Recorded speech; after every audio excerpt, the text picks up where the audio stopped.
በትንሽ ገንዘብ ብዙ መነጋገር ሀብን ኮል ድንቅ አፕሊኬሽን መጣሉ።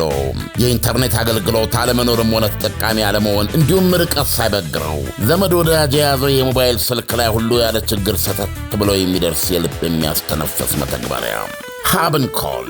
መተግበሪያውን ከጉግል ወይም ከአፕል ስቶር ያውርዱና ስልክ ቁጥሮን ሞልተው ወይም ማስገብተው ሳይን አፕ ያድርጉ። ለጥቀው ሪቻርጅ የሚለውን ሲጫኑ ከሚመጣሉ የክፍያ ዝርዝር ውስጥ የሚፈልጉትን ገንዘብ መርጠው ስልክዎን ይሙሉ። ከዛማ ምን ወገጡ መደወል አሁንም መደወል። አንድ ጊዜ የሞሉት ሂሳብ እስኪያልቅ ድረስ ያለ ጊዜ ገደብ ይጠቀማሉ። ሀብን ኮል ዘንድ ኤክስፓየርድ ብሎ ነገር የለም። በትንሽ ገንዘብ ብዙ ማውራት፣ በዛ ላይ ከሂሳቡ ቀንሰው በየትኛውም ሀገር ለሚኖሩ ወዳጅ ጓደኛ ስልክ መሙላት ይችላሉ። ሀብን ኮልን ያውርዱ፣ ያውጉ፣ ይጫወቱ፣ ይሳሰቁ። ሀብን ኮል አፕሊኬሽን የልብ የሚያደርስ አንጀት አርስ። በጉጉት ሲጠበቅ የነበረው የዲፕሎማቶች መንደር በሆነው በሳር ቤት ሳይታችን ላይ የቤት ባለቤት ለመሆን ፈልገው ሽያጭ በመጨረሳችን እድሉ ላመለጣችሁ ደንበኞቻችን ዳግመኛ በዛው ሳር ቤት ከቫቲካን ኤምባሲ ፊት ለፊት የተለያዩ የካሬ አማራጮችን እስከ 35% በሚደርስ እውነተኛ ቅናሽ ከ80 ካሬ ጀምሮ በ5.7 ሚሊዮን ብር የቤት ባለቤት ስናደርጎ በታላቅ ደስታ ነው። በተጨማሪም ቤተ መንግስት አቅራቢያ ያደረገውና የብዙሃኖች ትዝታ በያዘው በአቧሬ አዲሱ ሳይታችን ላይ ከባለ አንድ መኝታ ጀምሮ የመኖሪያ ቤቶችንና የንግድ ሱቆችን ደግሞ ከፈለጉ በኢንዱስትሪ መንደር በሆነው በገላን ባወጣረው ትልቅ የገበያ ማዕከላችን ላይ በጠቅላላ ዋጋ ከ2.6 ሚሊዮን ብር ጀምሮ የሱቅ ባለቤት ይሁኑ። ያለን ቦታ ውስን በመሆኑ እንዳያመልጦ።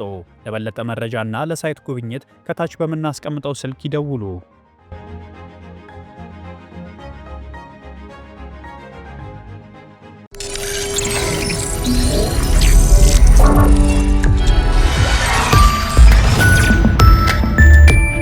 ይህ አዋዜ ነው። አድሪት ግብፅና መሰሎቿ ቀይ ባህርን በኢትዮጵያ ላይ እንደ ጦር መሳሪያ ለመጠቀም አቆብቅበው ከነበረ የእስራኤል ደፋር እርምጃ እጢያቸውን ዱብ አድርጎታል። ኢትዮጵያ በቀይ ባህር አትወጋም፣ አትታነቅም። ከኦክቶበር 7 2023 በኢትዮጵያ መስከረም 26 2016 የሐማስ ጥቃት በኋላ የየመን ሐውቲዎች የባቤል መንደብ መተላለፊያ ሰርጥን ወደ ዓለም አቀፍ ንግድ ማነቂያ ለወጡት። የሚሳኤልና የሰው አልባ ድብደባ የመርከቡን መተላለፊያ መንገድ ዘጋው በከፊል። በአፍሪካ ዙሪያ ጥምጥም አድርጎ መጓዝን አስገዳጅ አደረገው። ይህ የጉዞ ሰዓት የኢንሹራንስ አረቦንና የነዳጅ ወጪን የትየሌሌ አደረሰው። ሶማሌላንድን በማወቅ ታሪካዊ የመጀመሪያ ጣት መጣቀሻነቱን ዳፋ ለመቀበል ግንባሯን የሰጠችው እስራኤል ደፋር እርምጃ ለሁለተኛና ለሦስተኛ ወዘተ ዕውቅና ሰጪ ሀገሮች መንገዱን የውሃ መንገድ ያደርግላቸዋል ባይባልም ሸክሙን ያለ ጥርጥር አቅልሎላቸዋል። ለእስራኤል ደግሞ የተዘረጋ መዋቅር ላይ ነው የሚጥላት። በአብርሃም አኮርድስ መንፈስ ከእስራኤል ጋር ሙሉ ዲፕሎማሲያዊ ግንኙነትን እውን ያደረገችው የተባበሩት አረብ ኤሚሬት ወደብ አልሚ የሆነው ዲፒ ኩባንያ አማካኝነት በ442 ሚሊዮን ዶላር ወጪ በርበራ ወደብ ለምቷል። ይሄ ከ2016 ዓ.ም ጀምሮ የተደረሰ ስምምነት ውጤት ነው። የስለላ ድንኳን መትከል ካለብህ ቦታው እዛ ነው። ቀድመ ካጤንክ ለአጸፌታ ፍልሚያ መራወጥህ ይቀራል። በመርህ ደረጃም የእስራኤልን የቤንጎሪዮን ዘመን ስትራቴጂ የተጠቀመ ነው የአሁኑ የእስራኤል ዕውቅና። በዙሪያህ እየተጣለብህ ከሚገኘው ስትራቴጂካዊ ከበባ ሰብረ ለመውጣት አረባዊ ወይም ጠላት ካልሆነ ሌላ ወገን ጋር ተሻረክ የሚል መርህ በፈረንጅ 1950ዎቹ ከአረብ ከበባ ውጪ ለመሆን ለእስራኤል የነበሯት አረባዊ ያልሆኑ ወይም ጠላት ያልሆኑ አጋሮች አፍሪካና ኢራን ነበሩ። አሁን በ2020ዎቹ ደግሞ ቀይ ባሕርና አፍሪካ ቀንድ ሆነዋል። ተመሳሳይ መርህ፣ አዲስ ጦር ሜዳ። በባቤል መንዴብ በኩል ይተላለፍ የነበረው የነዳጅ ዘይት መጠን አሽቆልቁሎ ወለል ነክቷል። መልክዓ ምድር ራሱን የቻለ ኃይል መሆኑን ዳግም አረጋግጧል። በዚህ ዐይነቱ የባሕር ንግድ የጠመንጃ ፈሙዝ ውስጥ መውደቅ ውስጥ ነበረ የሶማሌላንድ ዕንቁነት መብረቅረቅ የጀመረው። በመልክዓ ምድር ደረጃ ሲታይ አላሳልፍ አላስገባ ያለችው የሐውቲዎች የመን ከሶማሊያ የኤደን ሰላጤ ዳርቻ ቆሞ አሻግሮ ለሚመለከታት ከቶም ረቂቅ አይደለችም። በቅርብ የምትታይ የምትለካና ሊቆጣጠሯት የምትችል ናት። ቅርበት የቅድሚያ ማስጠንቀቂያን እውን ማድረግ ያስችላልና። ሶማሌላንድን ከሰላጤዋ የተባበሩት አረብ ኤሚሬት ካፒታልና የኢትዮጵያ የንግድ ኮሪደሮች ጋር የሎጂስቲክ መናኸሪያ ሰጥቷታል። እስራኤል ሶማሌላንድን አውቃ ስትገባ ኦና ውስጥ ሳይሆን እዚህ የለማ መሠረተ ልማት ውስጥ ነው የምትገባው። የንግድ መልክዓ ምድር ውስጥ ነው የምትገባው። አሜሪካ ይችን የኤደን ሰላጤ ደቡባዊ ዳርቻ እንወቃት ወይ ሳንወቃት ስትል በኮንግረስ ደረጃ ተከራክራባታለች። ለክርክሩ ማስደገፊያም የቻይና ጦር ሰፈር በጅቡቲ መንሰራፋት ተጠቃሽ ነው። ከዚህም በላይ ሶማሊላንድ በቀንዱ የአሜሪካ የተረጋጋች ሸሪክ የመሆን ዕድልም ተመርምሯል። ዕድሜ ለእስራኤል እርምጃ እንጂ አሁን ሶማሌላንድን ማወቅ የተገንጣይነት አራማጅ አያሰኝም፣ ለክልላዊ መረጋጋት ዕውቅና መስጠት እንጂ። ስለዚህ አሜሪካ በእስራኤል በቀደደችው ውስጥ አልፋ ሙሉ በሙሉ ባይሆን እንኳ ዲፕሎማቲክ ግንኙነታቸውን ደረጃ ከፍ በማድረግ የደህንነት ትብብር ወይም የንግድ ትስስር ብትፈጥር እንኳ የአፍሪካ ቀንድ የኃይል ሚዛን ዳግም ላይመለስ ይለወጣል። ይህ ለውጥ ስትራቴጂካሊ የኢራንን የቀይ ባሕር ቅጥረኛ ኔትወርክ ለጥቃት ያጋልጣል። ጅቡቲ ላይ መልሕቅ የጣለውን የቻይና የተጽዕኖ ጡንቻ ያሟሽሻል። ሐውቲዎች ከኤደን ባሻገር የነበራቸውን አቅም ያጫጨዋል። እናና በዚህም የተነሳ ሁለንተናይ ሆኖ የቆየውን የሶማሊላንድን አገርነት ይፋና አጥለቅላቂ ያደርገዋል። ለዚህ ነው ስትራቴጂካዊ ምት ያረፈባቸው ግብፅ፣ ቱርክ፣ ሶማሊያና ጅቡቲ ወዲያውና ባለ በሌለ ድምፃቸው ወይኔ ዘሩ ቀለጠ ያሉት። ምክንያቱም አሉ ለዚህ ጽሑፍ መነሻ የሆኑኝ ዘ ታይምስ ኦፍ እስራኤል ላይ እየተፈራረቁ የተነተኑ ተንታኞች ደብር በጥባጭ ምስር፣ ግብፅ፣ ቱርክ፣ ሶማሊያና ጅቡቲ አንድ ነገር ጠንቅቀው ያውቃሉ። እሱም ዕውቅና ሪኮግኒሽን ተላላፊ ወረርሽኝ መሆኑን። ከቅርብና ከሩቅ ሐርጌሳን አውቀናል የሚሉ ርዕሰ መዲናዎች ሰልፍ ላይ ሳይሆኑ አይቀርም ይላሉ። በዛ ላይ ዋሽንግተን ከዳማው ጠጠሮች መካከል ንጉሡን በማንቀሳቀስ ሐርጌሳን አወቅኩኝ ካለች ሙግትና ክርክሩ እንደ ጸደይ ሌሊት ጸጥ ይላል። ሥርዓቱንና ብርኩን ወደ ጎን አድርገን ደረቅ እውነቱን ስንመለከት እስራኤል በዚህ ሰዓት አንገብጋቢ የሆነ መልክዓ ምድር ላይ የሕጋዊነት ሰንደቅ ተክላለች። ሶማሊላንድ ሀ ብላ ሕጋዊነት አግኝታለች። እስራኤልም ጥልቀት ተቀዳጅታለች። ቀይ ባህርን እንደ ጦር መሳሪያ መጠቀም እንደ ኤሊ ገላ ከባድ ምናልባትም የማይቻል ሆኗል ካሁን በኋላ። ኤደን ሰላጤም የባልኤል ማንዴብ ጎረቤት ነው። ሃውቲና ኢራን የዓለምን የንግድ መናኸሪያ ያንቁ የነበረበት ዶሮ ማነቂያ ስፍራ ነበር።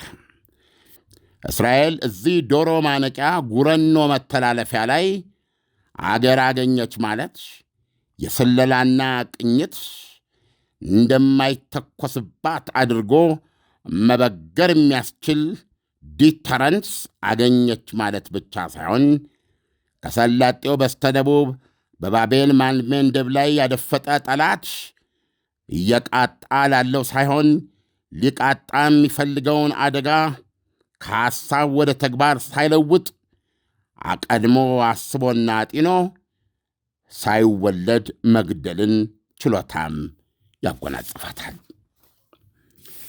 ሶማሊላንድ ከሕጋዊነት ዕውቅና ባልተናነሰ ከእስራኤል በኩል በእጅጉ የሚያስፈልጋት አንገብጋቢና ጥልቅ የደህንነትና የቴክኖሎጂ ትብብር ሽግግር ታገኛለች።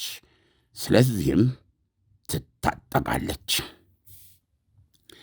ፕሬዚደንት ዶናልድ ትራምፕ ጌታዬ ሐርጌሳን እርሶ የሚያውቅ ይሆን እንደ እስራኤል በማለት ጥያቄውን ላፈነዳባቸው የኒውዮርክ ታይምስ ጋዜጠኛ አይ ማለታቸውና አስከትለውም በሞቴ ለመሆኑ ሶማሊላንድ ምን እንደሆነች የሚያውቅ አለ ሲሉ የተጠበቡት የአይሁዳዊቷን አገር ውልደት ከማንም ቀድማና ሁለት እጆቿን ዘርግታ ተቀብላ በፎጣ የጠቀለለችው ዩናይትድ ስቴትስ አሜሪካ ከኔታንያሁ እርምጃ በኋላ በአደራ ልጇ በኩል የተናጠል የመገንጠል እርምጃን በተዘዋዋሪ መልኩ ሕጋ ያደረገች ለሚሏት በጥልቅ ዓይን ተንታኞች የሰጠችው ምላሽ ወይም ማስተባበያ ነው። ይህን ስናወራ በአሁኑ ሰዓት የእስራኤሉ ጠቅላይ ሚኒስትር ቤንያሚን ኔታንያሁ አጀንዳዎቻቸውንና ሰነዶቻቸውን ሸክፈው በጽዮን ክንፍ አውሮፕላናቸው ወደ ዋሽንግተን እየበረሩ ነው። ነገ በፍሎሪዳ ማርላንጎ ከፕሬዚደንት ዶናልድ ትራምፕ ጋር ይገናኛሉ። ዘ ታይምስ ኦፍ እስራኤል ትንተናው እንደሚነግረን ከዚህ በኋላ ሐርጌሳን ማወቅ ዕዳው ገብስ ነው። እስራኤል እሳቱን ጨብጣላቸዋለችና በሕዝብም በቆዳ ስፋቷም ሆነ ገና ጥቅም ላይ ባልዋለ ምቅ የተፈጥሮ ሀብቷ የክልሉ አውራ የሆነችው ሀገራችን ኢትዮጵያ ባለፈው የፈረንጆች ዓመት 2024 ከሶማሌላንድ ጋር የመግባቢያ ሰነድ የተፈራረመች አገር እንደመሆኗ ከነ ኬንያ፣ ከነ ተባበሩት አረብ ኤሚሬት፣ ከእንግሊዝና አሜሪካ ጋር ወረፋ መያዟ የሚጠበቅ ነው፣ ምናልባትም ከፊት ይላሉ። የመግባቢያ ሰነዷ ኤደን ሰላጤ ጠረፍ ላይ የተንሰራፋ የባሕር ኃይል ጦር ሰፈርና ግዙፉ ኢኮኖሚዋን የሚያሞናምን ወደብ ያስገኛታል። ኢሳያስ እንግዲህ ትንተናውን እንደ ሰማኸው ነው። እንደምን ተረዳው? ዓለም እንደው ልክ ዜናው ሲጀመር ኢትዮጵያ ከዚህ በኋላ በቀይ ባህር አትወጋም የሚለው ትኩረቴን በጣም ስቦታል። ያው መቼስ ኢትዮጵያ ሀገራችን ናትና እንድትነካ አንፈልግም። ምን አገኘን? የእስራኤል መምጣት እና ሶማሌላንድ ላይ የእውቅና መስጠት ለኢትዮጵያ የሚተርፋት ነገር አለ እንዴ? ዓለም ኑር ተስፋ ማሽኖች አስመጪ ድርጅት ዘመኑ የደረሰበት በቤት ቆጣሪ ከሚሰሩ አንስቶ ግዙፍ ዘመናዊ የዳቦ መጋገሪያ ማሽኖች ይሸምቱ። የአውሮፓ ስታንዳርድ ተች ስክሪን የሆኑ የዳቦ መጋገሪያ፣ የኮኪስ፣ የፓትራ፣ የማካሮኒ፣ የዱቄት ማሽኖች እናስመጣለን። በራሳችን ኃላፊነት ገጥመን እናስረክባለን። እንደ ፍላጎቱ ከ4 ፓትራ አንስቶ ባለ 2 በር ተካፋች መጋገሪያዎችን እናስመጣለን። የእንቁላል መምቻ ፓትራ፣ ማቡኪያ፣ መዳመጫ፣ መቁረጫ፣ መጠቅለያ፣ ሌሎች አስፈላጊ መሳሪያዎችንም እናቀርባለን። ያስገባናቸውን ማሽኖች በአካል መጥተው መመልከት ይችላሉ። መለዋወጫ በየአይነቱ ያገኛሉ። ጥገና ሰርቪስ እንሰጣለን። በኤሌክትሪክ በጋዝና በናፍጣ የሚሰሩ አማራጮች አሉን። የ1 ዓመት ዋስትና እንሰጣለን። ለድርጅቱ ሰራተኛ ማሰልጠን፣ መቅጠር፣ የአዋጭ ጥናት ማቅረብ፣ አስተዳደራዊ መዋቅር መዘርጋት ተግባራችን ነው። በ0982 928757 በመደወል ወይንም ቴሌግራም ቻናላችን ኑር ተስፋን በመቀላቀል መረጃ ማግኘት ይችላሉ። አድራሻ መገናኛ ዘፍመሽ ፊት ለፊት ክሬኔት ህንፃ 4ኛ ፎቅ፣ ሜክሲኮ ኬኬርጎን አይመን ህንፃ 2ኛ ፎቅ። ጥራት ያለው ምርት በተመጣጣኝ ዋጋ። ይህንን እኮ የሚያብራራው አሳምሮ እንጂ አሁን የምንመለከተው ነገር ምንድን ነው? ምስር ምን እያደረገች ነው ያለችው? ምስር የቀይ ባህር ጠረፍ ያላቸው ሀገራት ብላ የዚህ ጠባቂ ብላ እሷንና ሳውዲ አረቢያን ማስቀመጧን ደጋግመን እየተናገርን ነው። እና ሌሎች የቀይ ባህር ሀገር ያሉ ወደዚህ ድርሻ አይሉም በማለት ኢትዮጵያን መቼምና ከቶም የቀይ ባህር አገር የመሆን ህልም እንዳይኖራት ብቻ ሳይሆን ቤዚካሊ የወደብ ሸምቀቆ ሊባል በሚችል ደረጃ በጅቡቲና በአሰብ በኩል በይፋ እየተንቀሳቀሰች እንደምትገኝ እያየን ነው። ኦፍኮርስ ግብፅ ብቻ አይደለችም። እዚህ ላይ ሳውዲ አረቢያም አለችበት። የየራሳቸው አካሄድ አላቸው። ስለዚህ አሁን በዚህ በትንተና ላይ እንደምትሰማው በርበራ ወደብ ኦልሬዲ የለማ ነው እና በርበራ ወደብ የለማበትም ዋነኛው ምክንያት የኢትዮጵያን ኢኮኖሚ ነው የሚያንሸራሽረው። አንዱ ይሄ ነው። ቅድም እንዳልኩ ኢትዮጵያ ወደ ቀይ ባህር ትወጣለች በኤደን ሰላጤ በኩል። ምክንያቱም ሶማሊላንድና ኢትዮጵያ የመግባቢያ ስምምነት ተፈራርመዋል። የመግባቢያ ስምምነቱ ሲፈራረሙ የሚታወቅ ነው። ኢትዮጵያ እውቅና ትሰጣለች። ሶማሊላንድ የባህር ኃይል ጦር ሰፈር የሚገነባበት ሰፊ የባህር ዳርቻ መሬት ክራይ ትሰጣለች ለብዙ 10 ዓመታት የሚቆይ ማለት ነው። እና የኢትዮጵያ ወደብ እዛ ላይ ይገነባል ማለት ነው። ስለዚህ ኢትዮጵያ የኤደን ሰላጤ ወይም የቀይ ባህር ኃይል ሆና ራሷን ትከስታለች ማለት ነው አይደል? እንደ እኮ ግልጽ ነው ኢሳያስ። እና በዚህ የተነሳ ኢኮኖሚያዊ ወታደራዊ ትሩፋቱና ከዛም ባለፈ አገር የምታኖር ከሆነ መጠበብ አለብህ። ቀጥለ ደግሞ ምንድነው ማድረግ አለብህ? አሁን እኮ ከእስራኤል ብዙ መማር አለብን። ኢትዮጵያ ግዙፍና ብዙ ህዝብ ያላት ሀገር ብትሆንም እኮ የእስራኤል አይነት ፈተና ነው እየገጠማት ያለው እውነቱን ለመናገር አይደለም። እንዲህ ለምሳሌ እስራኤል በራሷ ታሪክ የነበረባትን ከበባ ለመስበር አረባዊ ያልሆነ ወይም ጠላት ያልሆነ ሸሪክ ልታደርገው የምትችለውን አገር ፈልግ የሚል ነው። ከቤንጎሪዮን ጀምሮ ይላል። ከእስራኤል ምስረታ የመጀመሪያው ጠቅላይ ሚኒስትር ናቸው ኔታንያሁ። ስለዚህ መጠበብን ይጠይቃል። አንድ ስቴፕ ቀድሞ ማሰብን ይጠይቃል። የሆነ ነገር ማድረግ ይጠይቃል። ትምህርታችን፣ አካሄዳችን የሆነ ነገር መጨበጥ ያስፈልጋል እና ኢትዮጵያን ለማኖር ኢትዮጵያን ለማጽናት በእውነት እውቀት ነው። ከእውቀት ውጭ አማራጭ የለውም። ስለዚህ አሁን ለምሳሌ ወደ ሶማሊላንድ እስራኤል ስትመጣ ያላትን ጥቅሞች ዘርዝሯል። ትንተናውን በደንብ አይተዋል። ዋነኛው ባቤል መንዴብ ወደ ዶሮ ማነቂያነት የተለወጠው አንድም ለእስራኤል ቁስም ይዞ የሚሄድ መርከብ እንዳይተላለፍ ነው። ይሄ የኢራን ስትራቴጂ ነው የሚፈጽመው ሀውቲ ቢሆንም ማለት ነው። ስለዚህ አሁን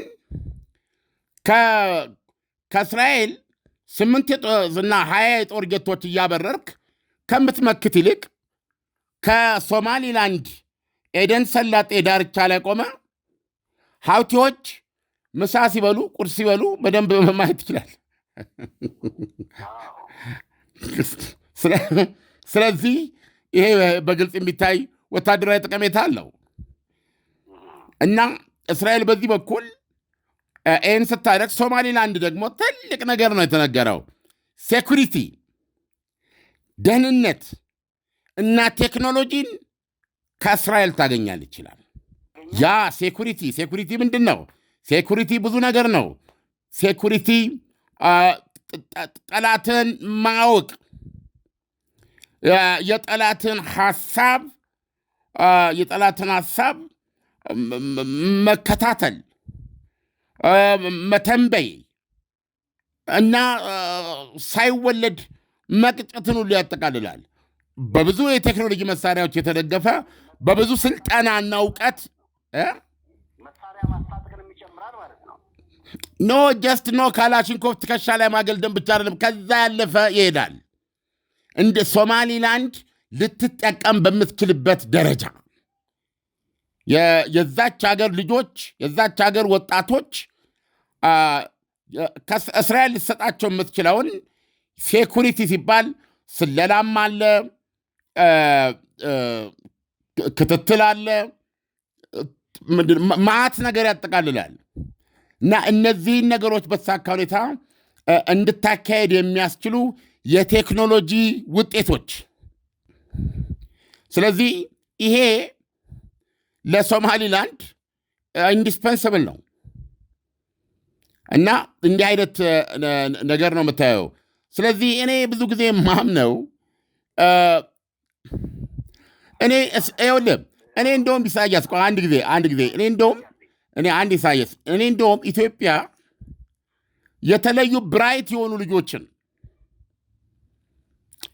ብራይት የሆኑ ልጆችን በተለይ ቴክኖሎጂ ኦሪየንትድ የሆኑ ልጆችን ለብቻቸው ልዩ አይ ዶንት ኖ የሆነ ሴንተር የሆነ አንድ ነገር አቋቁሞ እነሱ ላይ ኢንቨስት ማድረግ ኤክስፖዠር መስጠት እና የዚህ ዘመን ነገር እንዲገባቸው የሳይንስና ቴክኖሎጂን ጭራ እንዲጨብጡ ማድረግ አለብን ብዬ ነው የማምነው። እሱ ነው ዋስትና።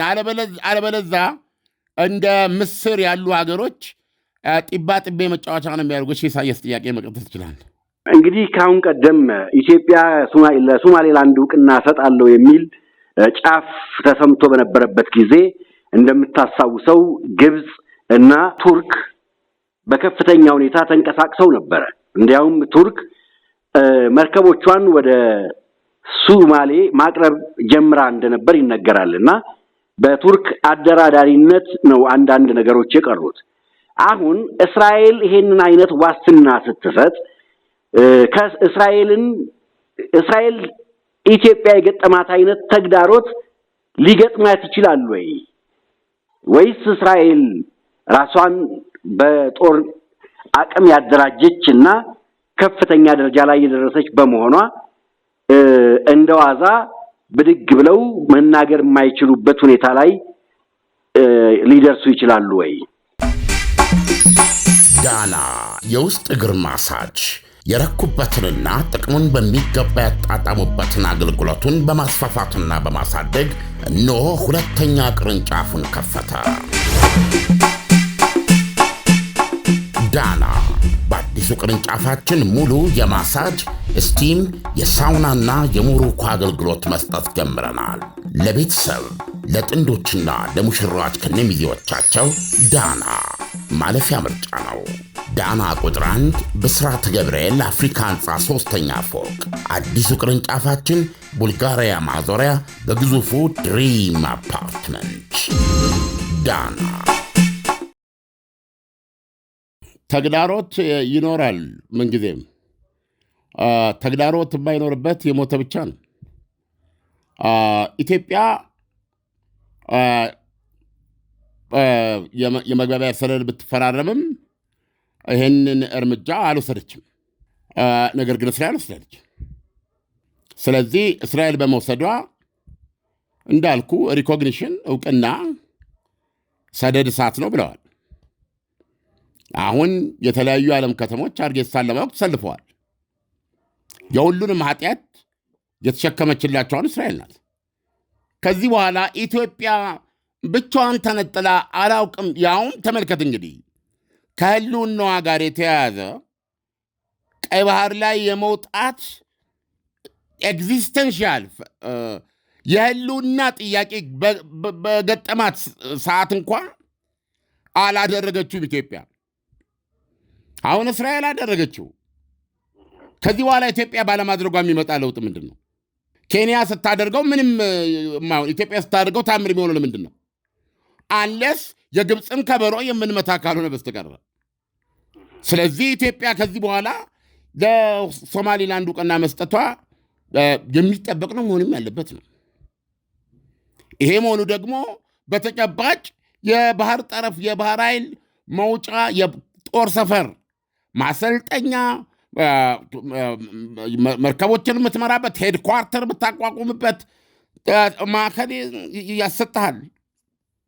ወደብ ትገነባለህ። የኢትዮጵያን ወደብ ብዙ ወደቦች ያስፈልጓል። በዙሪያው አትታሰርም፣ አትታነቅም። ደህንነትን ቀይ ባህር ላይ ራስህ ማረጋገጥ ትጀምራለህ ማለት ነው። ዓለም ለትንታኔው ከወዲሁ አመሰግናለሁ። መልካም አዳር ይሁንልህ። መልካም አዳር። ኑር ተስፋ ማሽኖች አስመጪ ድርጅት ዘመኑ የደረሰበት በቤት ቆጣሪ ከሚሰሩ አንስቶ ግዙፍ ዘመናዊ የዳቦ መጋገሪያ ማሽኖች ይሸምቱ። የአውሮፓ ስታንዳርድ ተች ስክሪን የሆኑ የዳቦ መጋገሪያ፣ የኮኪስ፣ የፓትራ፣ የማካሮኒ፣ የዱቄት ማሽኖች እናስመጣለን። በራሳችን ኃላፊነት ገጥመን እናስረክባለን። እንደ ፍላጎቱ ከ4 ፓትራ አንስቶ ባለ 2 በር ተካፋች መጋገሪያዎችን እናስመጣለን።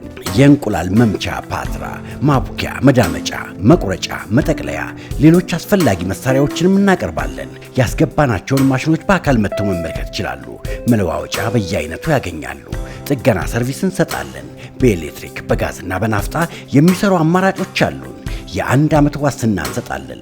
ለድርጅቱ ሰራተኛ ማሰልጠን፣ መቅጠር፣ የአዋጅ ጥናት ማቅረብ፣ አስተዳደራዊ መዋቅር መዘርጋት ተግባራችን ነው። በ0982 928757 በመደወል ወይንም ቴሌግራም ቻናላችን ኑር ተስፋን በመቀላቀል መረጃ ማግኘት ይችላሉ። አድራሻ መገናኛ ዘፍመሽ ፊት ለፊት ክሬኔት ህንፃ 4ኛ ፎቅ፣ ሜክሲኮ ኬኬርጎን አይመን ህንፃ 2ኛ ፎቅ። ጥራት ያለው ምርት በተመጣጣኝ ዋጋ። በጉጉት ሲጠበቅ የነበረው የዲፕሎማቶች መንደር በሆነው በሳር ቤት ሳይታችን ላይ የቤት ባለቤት ለመሆን ፈልገው ሽያጭ በመጨረሳችን እድሉ ላመለጣችሁ ደንበኞቻችን ዳግመኛ በዛው ሳር ቤት ከቫቲካን ኤምባሲ ፊት ለፊት የተለያዩ የካሬ አማራጮችን እስከ 35% በሚደርስ እውነተኛ ቅናሽ ከ80 ካሬ ጀምሮ በ5.7 ሚሊዮን ብር የቤት ባለቤት ስናደርጎ በታላቅ ደስታ ነው። በተጨማሪም ቤተ መንግስት አቅራቢያ ያደረገውና የብዙሃኖች ትዝታ በያዘው በአቧሬ አዲሱ ሳይታችን ላይ ከባለ 1 መኝታ ጀምሮ የመኖሪያ ቤቶችንና የንግድ ሱቆችን ደግሞ ከፈለጉ በኢንዱስትሪ መንደር በሆነው በገላን ባወጣነው ትልቅ የገበያ ማዕከላችን ላይ በጠቅላላ ዋጋ ከ2.6 ሚሊዮን ብር ጀምሮ የሱቅ ባለቤት ይሁኑ። ያለን ቦታ ውስን በመሆኑ እንዳያመልጦ። ለበለጠ መረጃና ለሳይት ጉብኝት ከታች በምናስቀምጠው ስልክ ይደውሉ።